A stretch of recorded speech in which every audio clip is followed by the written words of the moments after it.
ಬಂಟ್ವಾಳದಲ್ಲಿ ಅಬ್ದುಲ್ ರೆಹಮಾನ್ ಹತ್ಯೆ ಪ್ರಕರಣಕ್ಕೆ ಸಂಬಂಧಪಟ್ಟ ಹಾಗೆ ಬಂಟ್ವಾಳ ಗ್ರಾಮಾಂತರ ಠಾಣೆಯಲ್ಲಿ ಎಫ್ಐಆರ್ ಕೂಡ ದಾಖಲಾಗಿದೆ. ದೀಪಕ್, ಸುಮಿತ್ ಸೇರಿ 15 ಜನರ ವಿರುದ್ಧವಾಗಿ ಎಫ್ಐಆರ್ ದಾಖಲಾಗಿದೆ. ಅಬ್ದುಲ್ ಪರಿಚಯಸ್ಥರೇ ಆಗಿರುವ 15 ಜನರ ವಿರುದ್ಧವಾಗಿ ಎಫ್ಐಆರ್ ಆಗಿದೆ. ನಿಸಾರ್ ಎಂಬುವರ ದೂರನ್ನ ಆಧರಿಸಿ ಎಫ್ಐಆರ್ ದಾಖಲು ಮಾಡಲಾಗಿದೆ. ಬಿಎನ್ಎಸ್ ಕಾಯ್ದೆ 103, 109, 118 class 1, 118 class 2, 190, 191 class 1, 191 class 2, 191 class 3 ಅಡಿಯಲ್ಲಿ ಪ್ರಕರಣ ದಾಖಲು ಮಾಡಲಾಗಿದೆ. ಇಲ್ಲಿ ಆಶ್ಚರ್ಯ ಅಂತ ಹೇಳಿದ್ರೆ ಅವರ ಪರಿಚಯಸ್ಥರೇ ಆಗಿದ್ದಾರೆ ಅಂತ. ಒಟ್ಟು 15 ಜನರ ವಿರುದ್ಧ ಏನು ಎಫ್ಐಆರ್ ದಾಖಲಾಗಿದೆ. ಇವರೆಲ್ಲರೂ ಕೂಡ ಅಬ್ದುಲ್ನ ಪರಿಚಯಸ್ಥರೇ.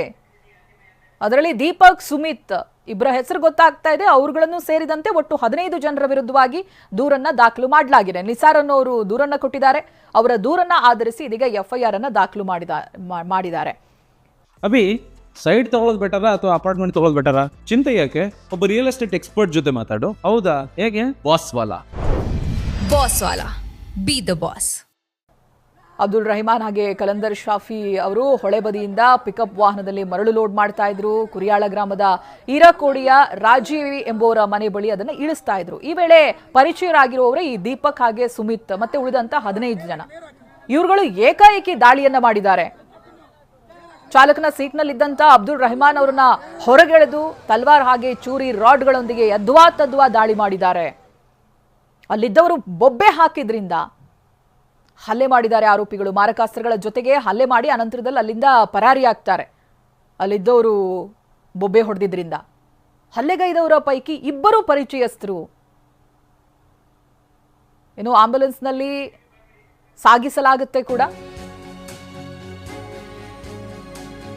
ಆಗ್ಲೇ ಹೇಳಿದಾಗೆ ಪರಿಚಯಸ್ಥರೇ 15 ಜನ ಅಂತ. 15 ಜನರ ವಿರುದ್ಧವಾಗಿ ಎಫ್ಐಆರ್ ದಾಖಲಾಗಿದೆ. ಏನಾಗಿತ್ತು ಅಂತ, ಪಿಕಪ್ ವಾಹನದಲ್ಲಿ ಮರಳು ತರ್ತಾ ಇದ್ರು.